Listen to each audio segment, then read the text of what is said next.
So like most people that come here today, I try to live a sustainable, responsible and healthy lifestyle.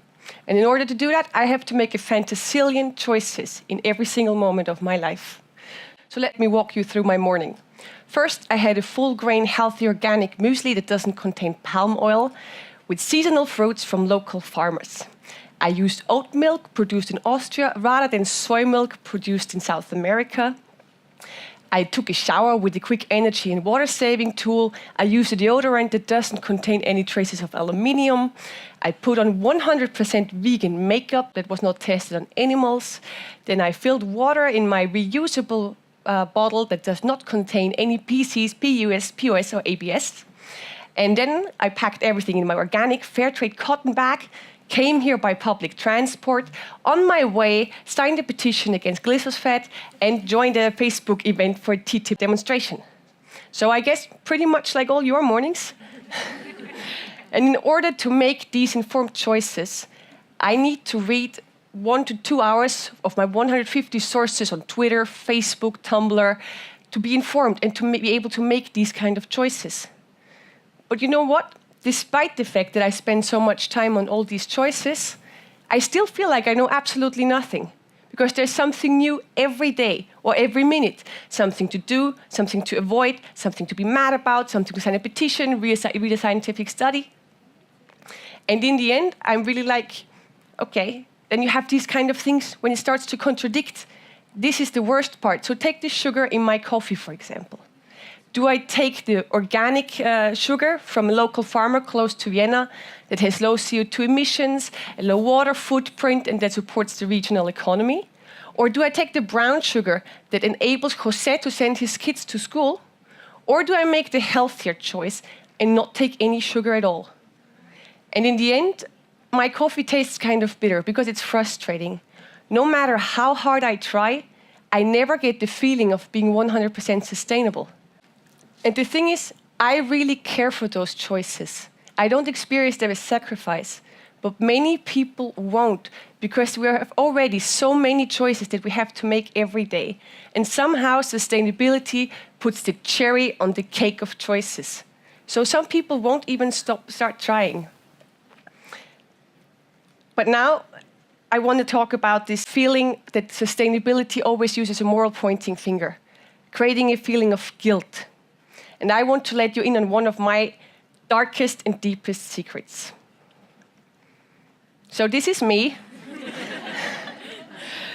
drinking a Red Bull out of an aluminium can, having a smoke in my car. Because the thing is, I'm not only an eco-hippie, tree-hugging person, I'm also a hedonist.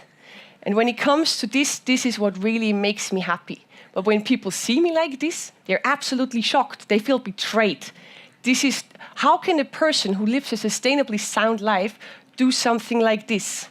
Because sustainability somehow became black or white, all or nothing. There's no in between. So no matter how hard you try, despite the fact that there's no such thing as 100% sustainable, people will always make you feel guilty that there is more you can do.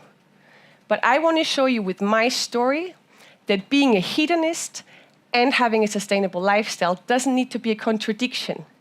It obviously still is somehow now, but I want to show you with my story that it is possible to have creative and joyful experiences and going towards a more sustainable future.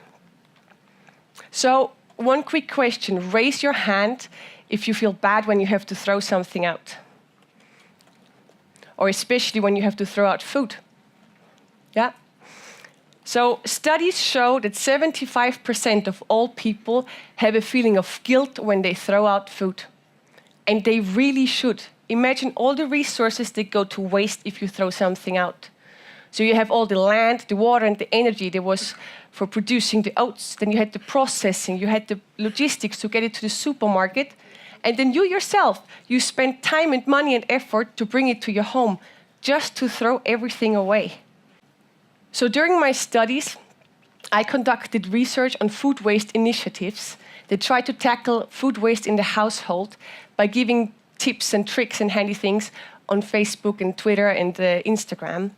And they, for example, showed you how to plan your shopping more efficiently, how and where to store your fruit so they will last longer. or even tell you what yummy things you can make out of your leftovers. But I realized that this might make people feel even worse, because if you still manage to throw something out, despite all these handy tricks that you have, the only person you can blame in the end is yourself.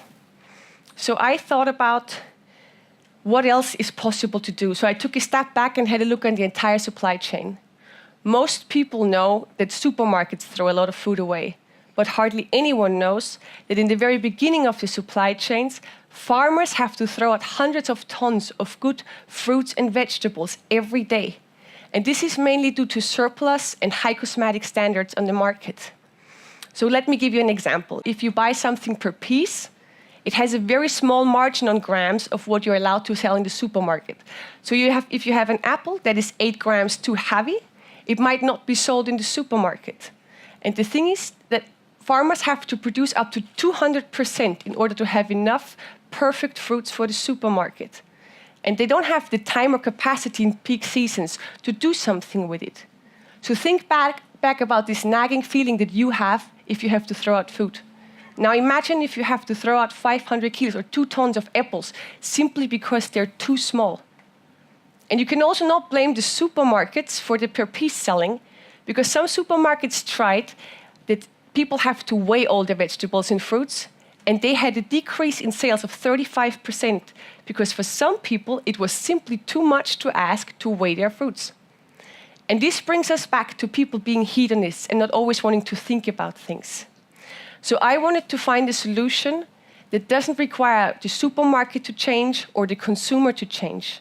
My solution is called Unverschwendet, which means something along the lines of unwasted.